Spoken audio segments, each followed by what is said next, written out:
Qusarın Laza kəndində 4 gündür başlayan lil qarışıq sel suları kəndi cənginə alıb. Kənd palçıq qatı ilə dolub. Yaşayış məntəqəsində sel suları səngimək bilmir.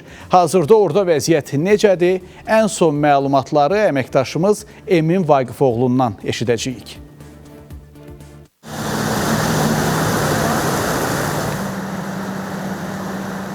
Bəzi evlər boşaltılıb, təxliyə eləyib, evdəki şeylər, avadanlıqları çıxartıblar.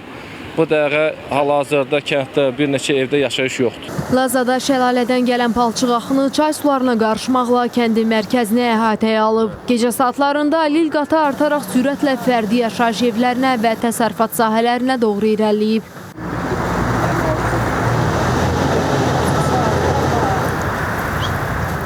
Dördüncü gündür ki, Qusar rayonunun Laza kəndində Qızılqaya massivindən axan lil qatı kəndə doğru hərəkət edir. Kəndin mərkəzi hissəsində bu lil qatının eni 100 metrdən çoxdur. 10 ev üçün təhlükə var. Bəzi kənd sakinləri bu təhlükəni nəzərə alaraq evlərini tərk ediblər.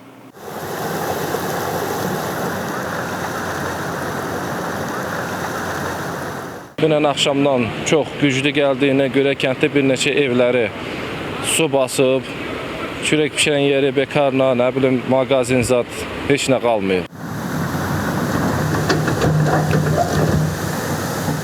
Daşlar dayanır, sel üstdən geçir. Neçə gündür yatmayıb.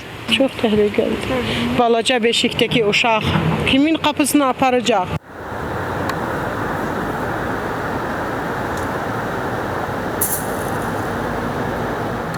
Burada 3 yerden körpü lazımdı, büyük körpü. Bir de kanal lazımdı. İki tarafta sementle tüp kanal.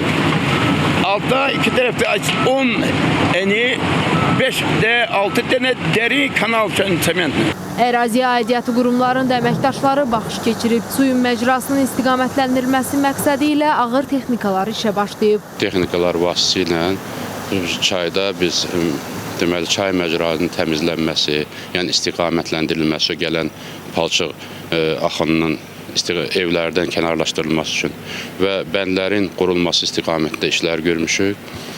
Xüsusilə daha çox təhlükə ehtimalı olan 3 evdəki insanları biz köçürtmüşük müvəqqəti olaraq. Həmən ərazidəki vətəndaşların mal-qarasını başqa yerlərdə yerləşdirmişik, digər evlərdə.